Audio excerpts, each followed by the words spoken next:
Shalom, shalom, shalom, everybody. It's your boy Shallow in the house again, baby. What it do? We're here with the next edition of the 48 Laws of Power. Law 36. Law 36. For everybody on YouTube, I'm gonna come back and read Law 35 because I read Law 35 earlier. So I have to come back and read Law 35 for YouTube. But we're going to go ahead and get into it. Law 36. Law 36.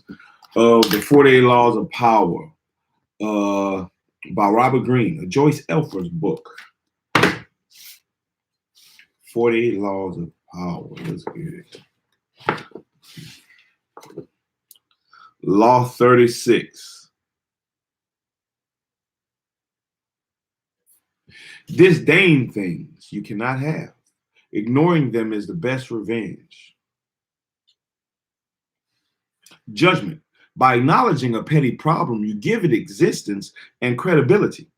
The more attention you pay an enemy, the stronger you make him. And a small mistake is often made worse and more visible when you try to fix it. It is sometimes best to leave things alone. If there is something you want but cannot have, show contempt for it. The less interest you reveal, the more superior you seem. Transgression of the law. Transgression of the law.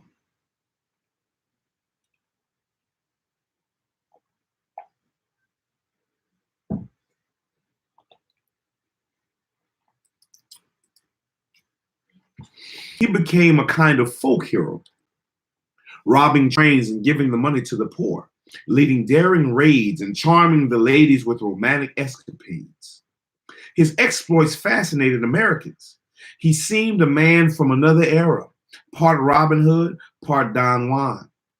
After a few years of bitter fighting, however, General Carranza emerged as the victor in the revolution. The defeated Villa and his troops went back home to the northern state Chihua.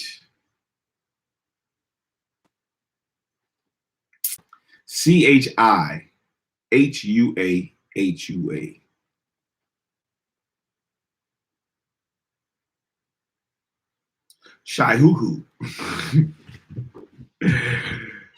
Shaihuahua. I don't know. His army dwindled and he turned to banditry again, damaging his popularity.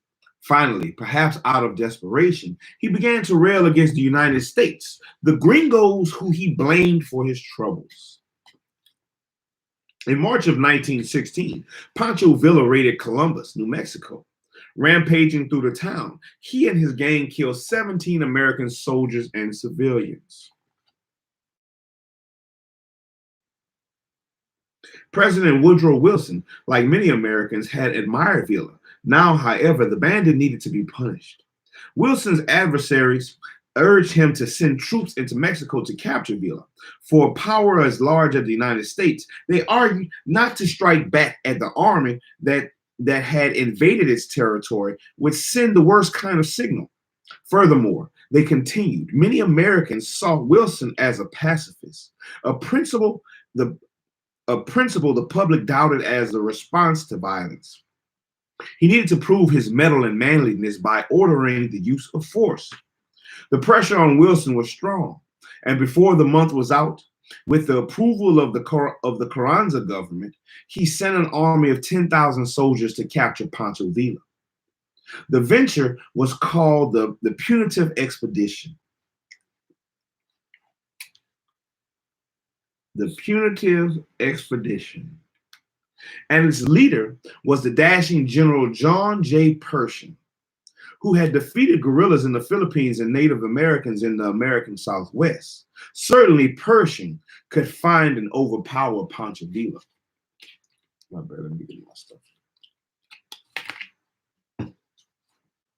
In the first few months, the troops split up into small units to comb the wilds of the northern Mexico. The Americans offered a $50,000 reward for information leading to Villa's capture. But the Mexican people, who had been disillusioned with Villa when he had returned to banditry, now idolized him for facing this mighty American army. They began to give Pershing false leads. Villa had been seen in this village or in that mountain hideaway. Airplanes would be dispatched. Troops would scurry after them, and no one would ever see him. The wily bandits seemed to be always one step ahead of the American military. By the summer of that year, the expedition had swelled to 123,000 men. Damn. Yeah. No, there's 10,000 soldiers. 10,000. And they went from 10,000 to 123,000 for one man. They suffered through the stultifying heat, the mosquitoes, the wild terrain, trudging over the countryside in which they were already resented. They infuriated both the local people and the Mexican government. At one point, Pancho Villa hid in a mountain cave to recover from a gunshot wound he received in a skirmish with the Mexican army. Looking down from his area, he could watch Pershing lead the exhausted American troops back and forth across the mountains, never getting any closer to their goal. All the way into the winter, Villa played his cat and mouse game. Americans came to see the affair as a kind of slapstick farce. In fact, they began to admire Villa again, respecting his resourcefulness in eluding a superior force. In January of 1917, Wilson finally ordered. It had turned into a retreat of the most humiliating sort. Interpretation. Woodrow Wilson organized the punitive expedition as a show of force. He would teach Pancho Villa a lesson, and in the process show the world that no one, large or small, could attack the mighty United States and get away with it. The expedition would be over in a few weeks, and Villa would be forgotten. That was not how it played out. The longer the expedition took, the more it focused the attention on the Americans' incompetence and on Villa's cleverness. Soon, what was forgotten was not Villa, but the raid that had started it all. As a minor, a nuisance became an international embarrassment, and the enraged Americans dispatched more troops. The imbalance between the size of the pursuer and the size of the pursued, who still managed to stay free, made the affair a joke. And in the end, this white elephant of the army had to lumber out of Mexico, humiliated. The punitive expedition did the opposite of what it was set out to do. It left Villa not only free, but more popular than ever.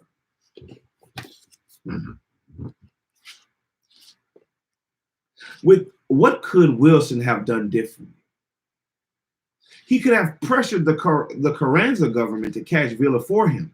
Alternatively, since many Mexicans had tired of Villa before the punitive expedition began, he could have worked quietly with them and won their support for a much smaller raid to capture the bandit. He could have organized the trap on the American side of the border, anticipating the next raid. Or he could have ignored the matter altogether for the time being, waiting for the Mexicans themselves to do away with Villa on their own accord. Remember, you choose to let things bother you. You choose to let things bother you. Remember, you choose to let things bother you. You can just as easily choose not to notice the irritating offender, to consider the matter trivial and unworthy of your interests. This is the powerful move. What you do not react to cannot drag you down in a futile engagement. Your pride is not involved. The best lesson you can teach an irritating gnat is to co-sign it to oblivion by ignoring it. If it is possible to ignore, Pancho Villa had in fact spider. Pancho Villa had in fact killed American citizens, then conspired in secret to do away with it, but never inadvertently draw attention to the bothersome insect that will go away or die on its own. If you waste time and energy in such entanglements, it's of your own fault. If you waste time and energy in such entanglements, it is your own fault. Learn to play the card of disdain and turn your back on what cannot harm you in the long run. I like that too.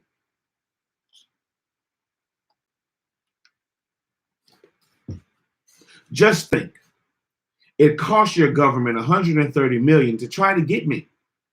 I took them over rough, hilly country, sometimes for 50 miles at a stretch. They had no water. They had nothing but the sun and mosquitoes, and nothing was gained. Pancho Villa, 1878 to 1923. Observance of the law.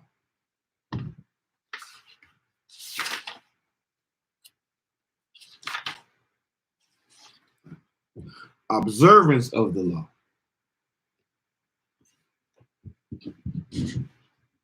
In the year 1527, King Henry the Ninth of England decided he had to find a way to get rid of his wife, Catherine of Aragon, or Aragon. Catherine had failed to produce a son, a male heir who would ensure the continuance of his dynasty, and Henry thought he knew why. He had read in the Bible the passage, and if a man shall take his brother's wife, it is an unclean thing.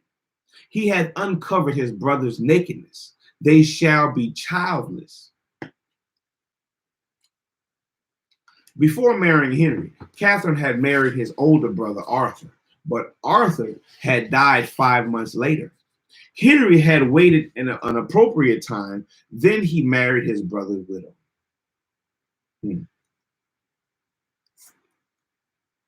I don't know about that. I think that falls under the law that if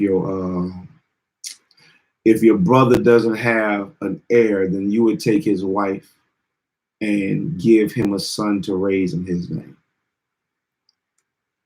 Wait a minute. Catherine was a daughter of King Ferdinand and Queen Isabella of Spain. And by marrying her, Henry had kept alive a valuable alliance.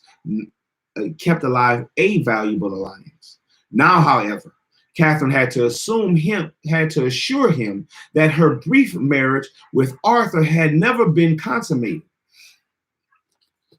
Yeah, right.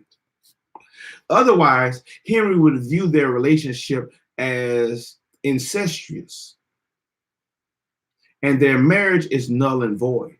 Catherine insisted that she had remained a virgin through her marriage to Arthur, and the Pope Clement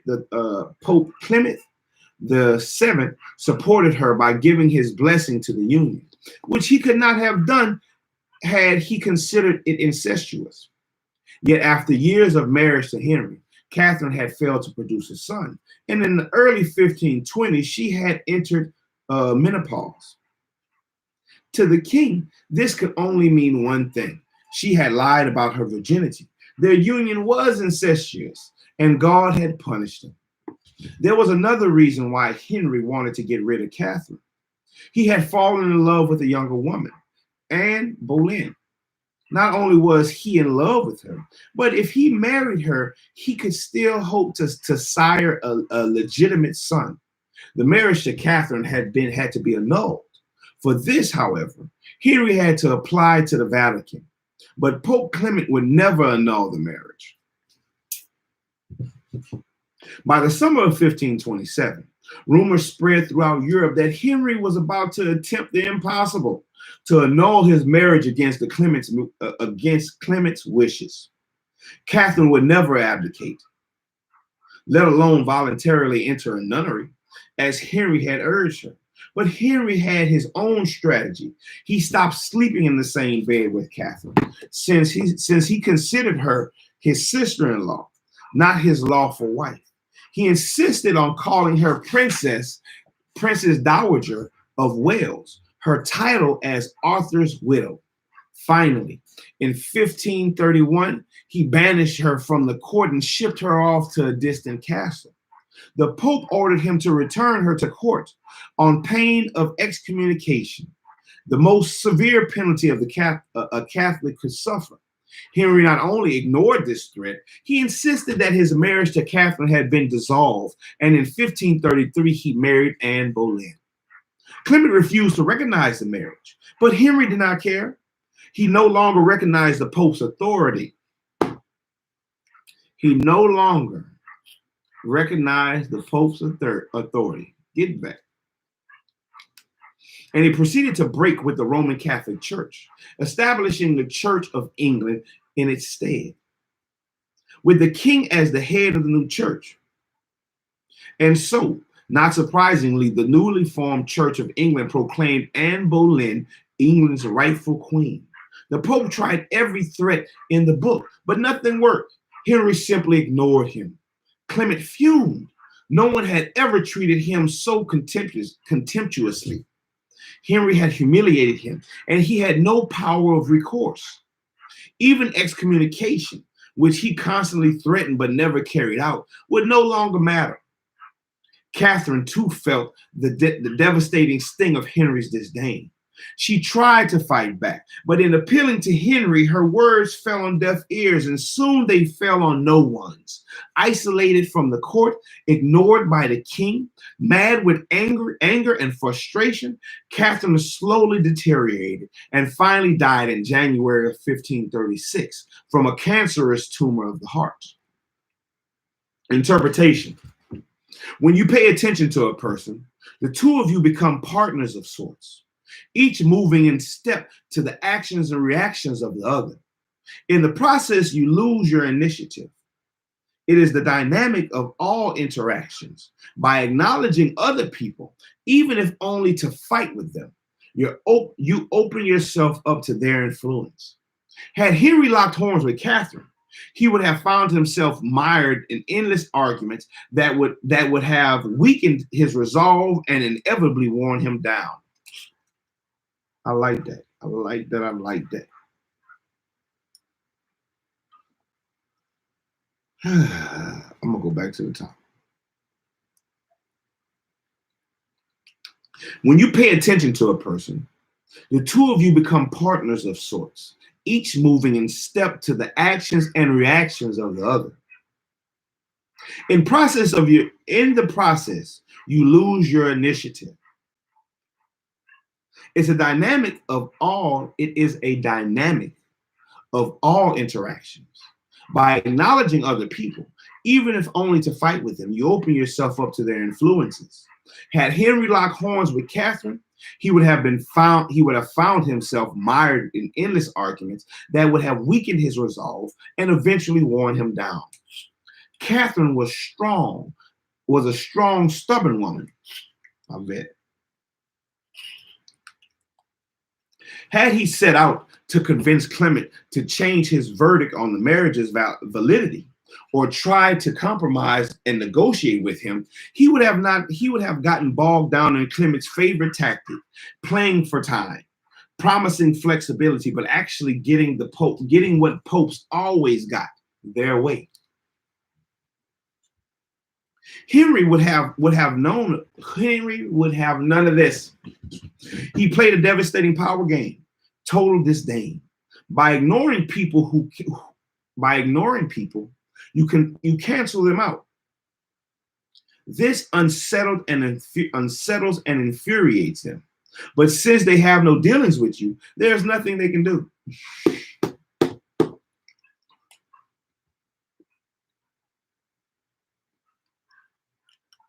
By ignoring people, you cancel them out.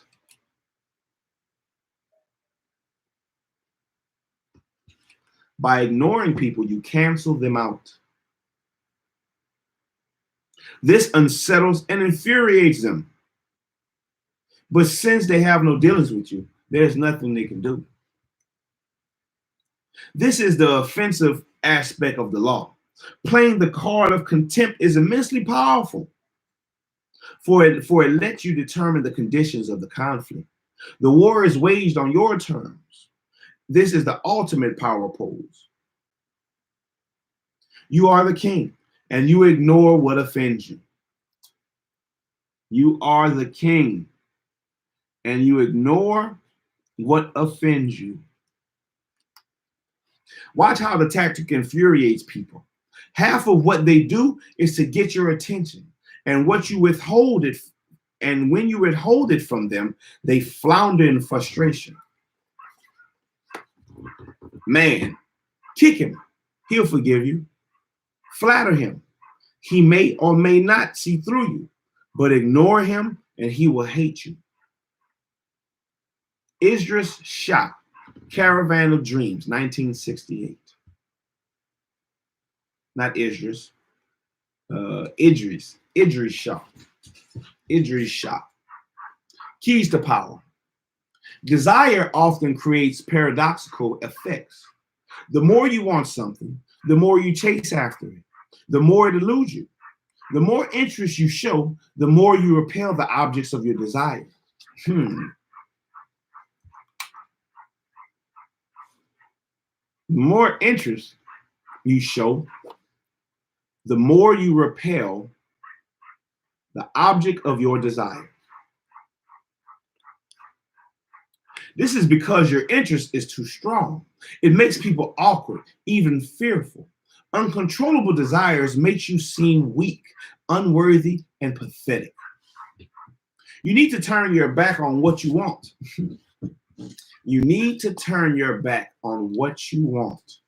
Show your contempt and disdain. This is the kind of powerful response that will drive your targets crazy. They will respond with a desire of their own, which is simply to have an effect on you, perhaps to possess you, perhaps to hurt you. If they want to possess you, you have successfully completed the first step of seduction. If they want to hurt you, you have unsettled them and made them play by your rules. See Law 8 and 39 on baiting people into actions. Contempt is the prerogative of the king. Where his eyes turn, what he decides to see is what has reality. What he ignores and turns his back on is as good as dead. That was the weapon that King Louis XIV. That was the weapon of King Louis XIV. My bad.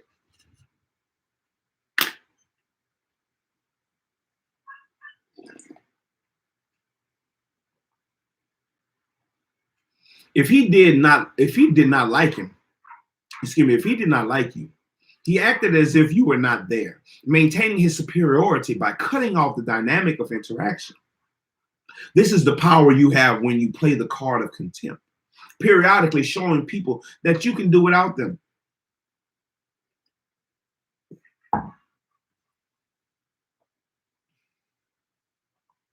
If choosing to ignore enhances your power, it follows that the opposite approach, commitment and engagement, often weakens you. Commitment and engagement. Kind of sounds like a marriage. Commitment and engagement often weakens you. By paying undue attention to a puny enemy, you look puny. And the longer it takes you to crush an enemy, the larger the enemy seems. When Athens set out to conquer the island of Sicily in 415 BC, a giant power was attacking a tiny one. Yet by entangling Athens in a long drawn-out conflict, Syracuse, Sicily's most important city-state, was able to grow in stature and confidence. finally defeating Athens, it made itself famous for centuries to come. In recent times, President John F. Kennedy made a similar mistake in his attitude towards Fidel Castro of Cuba. His failed invasion of the Bay of Pigs in 1961 made Castro an international hero. The second danger: if you succeed in crushing the irritant, or even if you merely wound it, you create sympathy for the weaker side.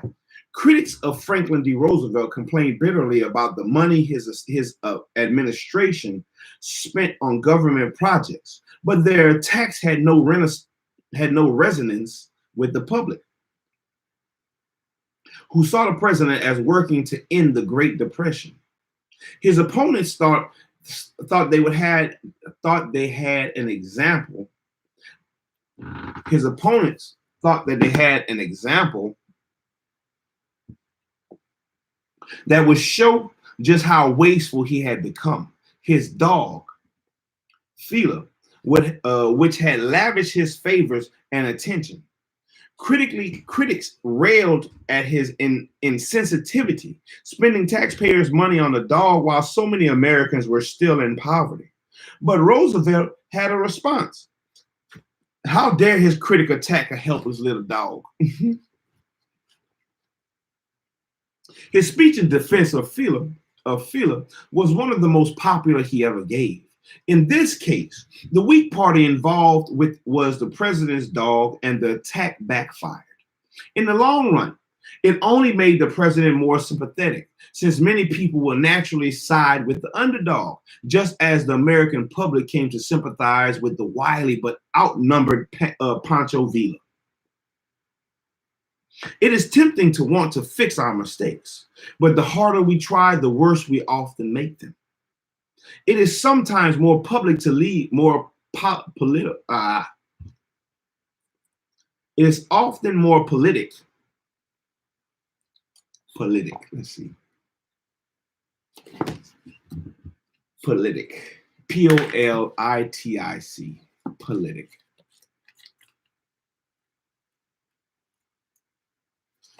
Politic.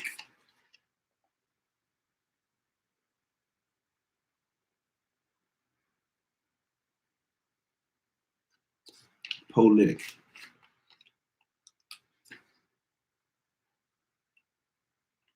Shrewdly judicious in support of an aim. Politic. Shrewdly judicious shrewdly judicious in support of an aim. It is sometimes more shrewdly judicious to leave them alone. It is sometimes more politic to leave them alone. In 1971, when the New York Times published the Pentagon Papers, a group of government documents about the history of U.S. involvement in Indochina, Henry Kissinger erupted with a volcanic rage. Furious about the Nixon administration's vulnerability to this kind of damaging leak, he made recommendations that eventually led to the formation of a group called the Plumbers to plug the leaks.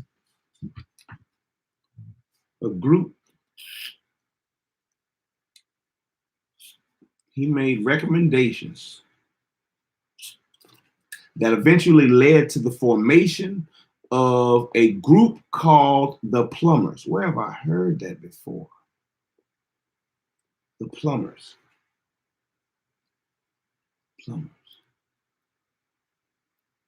Can't think. I heard of that before. You need to see what that is. The Plumbers. Some Men in Black stuff. This was the unit that later broke into Democratic Party offices in the Watergate Hotel, setting off the chain of events that led to Nixon's downfall.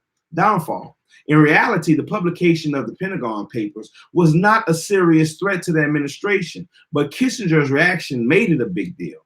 In trying to fix one problem, he created another. A paranoia for security that in the end was much more destructive to the government. He had ignored the Pentagon had he ignored the Pentagon Papers, the scandal they had created would eventually have blown over. Instead of inadvertently focusing attention on the problem, making it seem worse by publicizing how much concern and anxiety it was causing you, it is often far wiser to play the contemptuous aristocrat, not not not dining, not dining, not dining to acknowledge the problem's existence. Dining. Deigning, dining.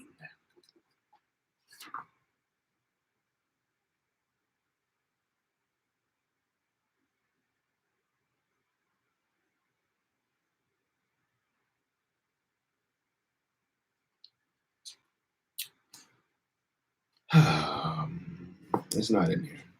But dine is, or dean, dehydrate, delay, dejection, dejected, deity, dean, deaning, dean.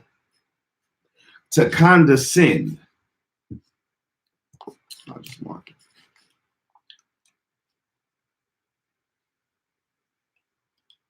To condescend.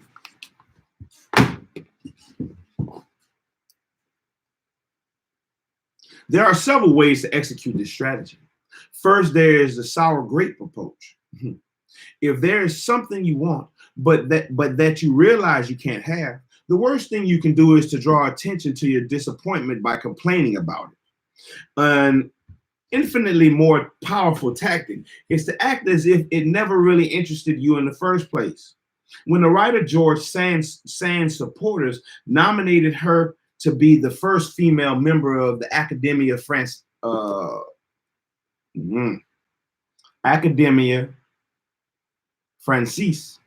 in 1861, Sand quickly saw that the Academy would never admit her. Instead of whining, though, she claimed she had no interest in belonging to the group of worn out, overrated, out of touch windbags.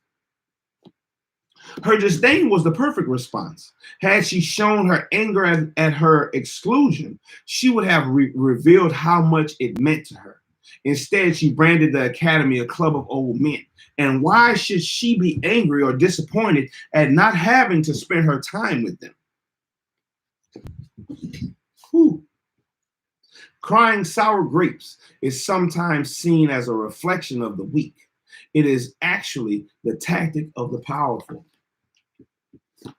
Second, when you are attacked by an inferior, deflect people's attention by making it clear that the attack has not even registered. Look away or answer sweetly, showing how little the attack concerns you. Similarly, when you yourself have committed a blunder, the best response is often to make less of your mistake by treating it lightly. The Japanese emperor Go-Saiin,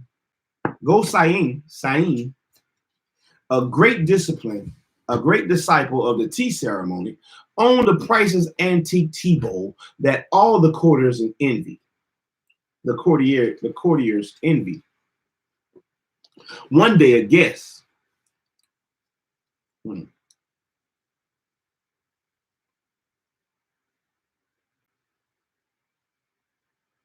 Dainagon Sunhiro asked if he could carry the tea bowl into the light to examine it more closely. The bowl rarely left the table, but the emperor was in good spirits and he consented. As Dainagon carried the bowl to the railing of the veranda, however, and held it up to the light, it slipped from his hands and fell on a rock in the garden below, smashing it into tiny fragments. Ooh, I'd have been mad. The emperor, of course, was furious. It was indeed most clumsy of me to let it drop in this way, said Dainagon. Dainagon with a deep bow, but really, there is not much harm done. This Edo tea bowl is a very old one, and it is impossible to say how much longer it would have lasted. But anyhow, it is not a thing of any public use. So I think it rather fortunate that it has broken thus. This surprising response had an immediate effect. The emperor calmed down. Diogen neither sniveled nor over apologized, but signaled his own worth and power by treating his mistake with a touch of disdain. The emperor had to respond with a similar aristocratic indifference. His anger had made him seem low and petty, an image Diogen was able to manipulate. Among equals, this tactic might backfire. Your indifference can make you seem callous. But with the master, if you act quickly and without great fuss, it can work to great effect. You bypass his angry response, save him the time and energy he would waste by brooding over it, and allow him the opportunity to display his own lack of pettiness publicly. If we make excuses and denials when we are caught in a mistake or in a deception, we stir the waters and make situations worse. It is often wiser to play things the opposite way. The Renaissance writer Pietro Artini often boasted of the aristocratic lineage, which was, of course, a fiction, since he was actually the son of a shoemaker. When an enemy of his finally revealed the embarrassing truth, word quickly spread, and soon all of Venice, where he lived at the time, was aghast to Artini's lies.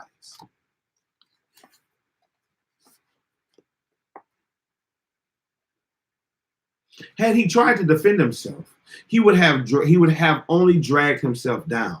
His response was masterful.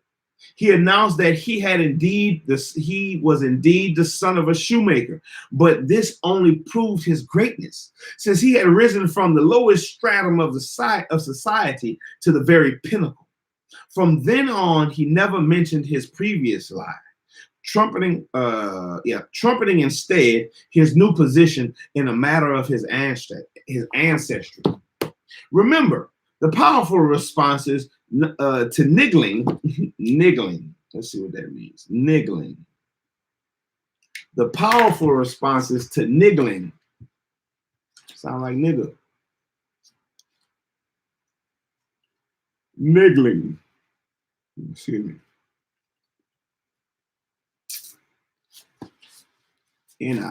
Niggling. Niggling.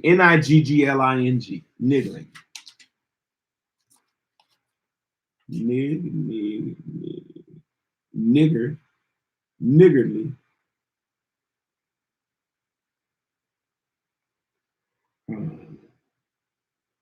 No niggling in here.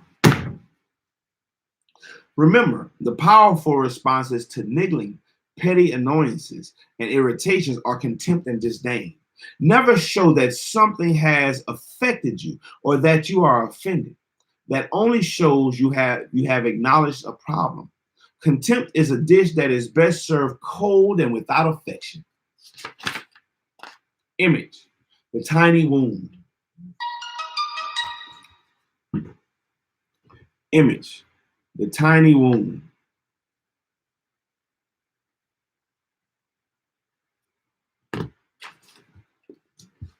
It is a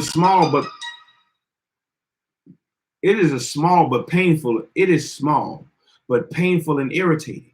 You try all sorts of medicaments. You complain. You scratch and pick at the scab. Doctors only make it worse, transforming the tiny wound into a grave matter. If only you had left the wound alone, letting time heal it and freeing yourself of the worry. Authority. Know how to play the card of contempt. Authority. Know how to play the card of contempt. It is the most politic kind of revenge, for there are many of whom we should have known nothing of their distinguished opponents had taken. For there are many of whom we should have known nothing if their distinguished opponents had taken no notice of them. There is no revenge like oblivion, For it is the entombment of the unworthy in the dust of their own nothingness. Balthazar Gratian, 1601 to 1658. Reversal. The reversal. You must play the card of contempt with care and delicacy. Most small troubles will vanish on their own if you leave them be, but some will grow and fester unless you attend to them. Ignore a person of inferior stature, and the next time you look, he has become a serious rival, or your contempt has made him vengeful as well.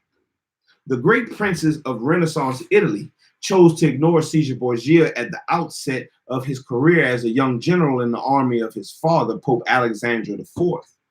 By the time they paid attention, it was too late. The cub was now a lion, gobbling up chunks of Italy. Often then, while you show contempt publicly, you will also need to keep an eye on the problem privately, monitoring its status and making sure it goes away. Do not let it become a cancerous cell. Develop the skill of sensing problems when they are still small and taking care of them taking care of them before they become intraceable or intractable. Intractable. Learn to distinguish between the potentially disastrous and the mildly irritating, the nuisance that will quietly go away on its own. In either case, though, never completely take your eye off of it. As long as it is alive, it can smolder and spark into life. That was law 36. Disdain things you cannot have. Ignoring them is the best revenge. By acknowledging a petty problem, you give it existence and credibility. The more attention you pay an enemy, the stronger you make him. And a small mistake is often made worse and more visible when you try to fix it. It is sometimes best to leave things alone. If there is something you want but cannot have, show contempt for it. The less interest you reveal, the more superior you seem. That was law 36. Next time we'll come to law 37. Create compelling spectacles. Judgment. Striking imagery and grand symbolic gestures create an aura of power. Everyone responds to them. Stage spectacles for those around you. Then full of arresting visuals and vibrant symbols that heighten your presence. Dazzled by appearance, no one will notice what you are really doing. That's something to think on. But that's next time, man. That's next time for the 48 Laws of Power. We'll come back with Law 37. We are 2 laws away from 10 laws. 2 laws away from 10 laws. We're almost there. Almost there. But yeah, man, shallow out, man. I hope y'all stay and keep up with me. We'll come back and finish reading this and get it done. Shalom. Shalom. Shallow is out.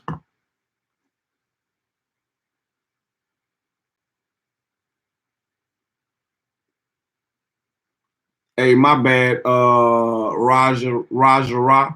That was law. Let me post that on there. The law I just read was law 36. My shit was tripping, so I'm gonna have to come back and read law 35.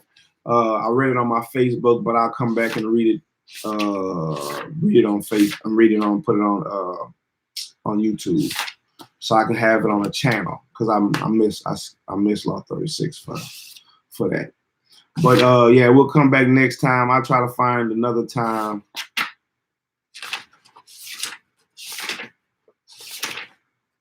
Yeah, I'll probably read. I'll find another time to come back and read Law 35. So if y'all want to come back and catch that up, I'll read that before I read Law 37. So that way it can be up there. But shalom, man. Thank y'all for watching. Thank y'all for listening. Shalom out.